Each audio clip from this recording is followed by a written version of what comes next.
Wrecker by Noel O'Reilly. Read by Imogen Church. Penwith, Cornwall. 10 years after the French Wars, or thereabouts. Part 1. Budding Time. Chapter 1.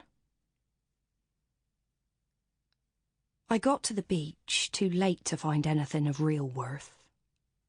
The gale had moved inland, leaving an icy breeze in its wake, and there was a sea stench as if the ocean bed and all its secrets had been torn out overnight and dumped on the strand. All about me, the dead from shipwrecks past muttered and moaned in the tongues of their own lands.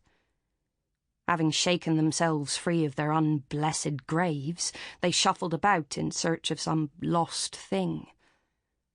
Look upon them too long, and they'd fade into the mist that sailed across the strand.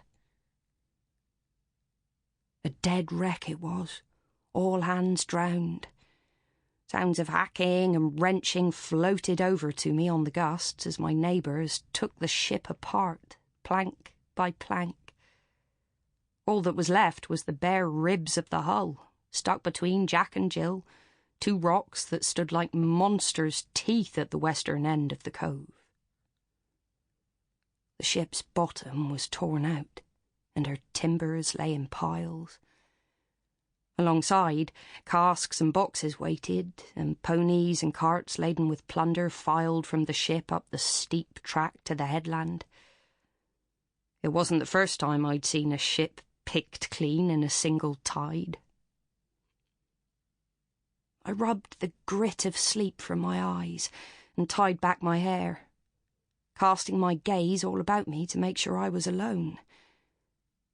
On the sand, a few passengers lay among the dead, but my neighbours had already stripped the corpses for the most part.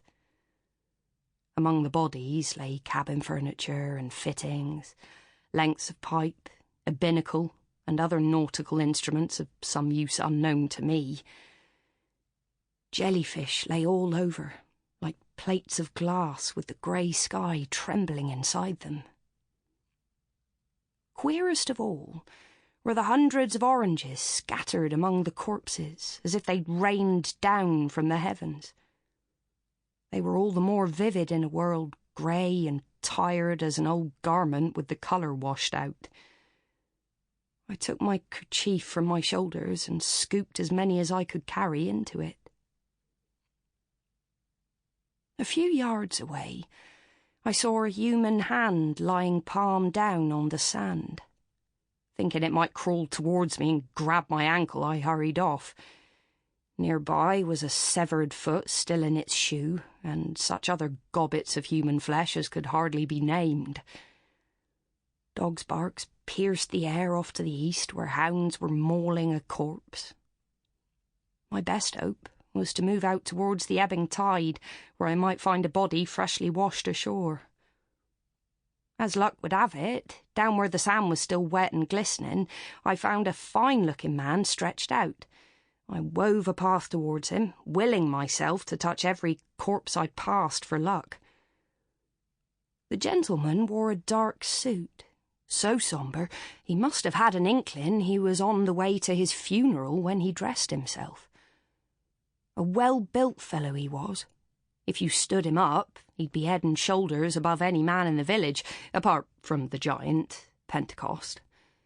I wondered how long he'd struggled in the cold water. It grew lighter by the minute. Pale lichen showed on the rocks. Pink crystal glinted in the seams of the cliffs, and the rising sun lit the dead man's face. His dark hair lay across his cheek, covered in a slick, pale rime. There was a gash down one cheek, and a shadow of stubble on his chin. There was no smell of him yet, fresh out of the sea as he was. I crossed myself to show contrition before digging into his sodden trouser pockets, searching his wrists and inside his jacket, but I found only a pocketbook, the pages stuck together, which I threw aside, and a watch on a silver chain. Sample complete. Ready to continue?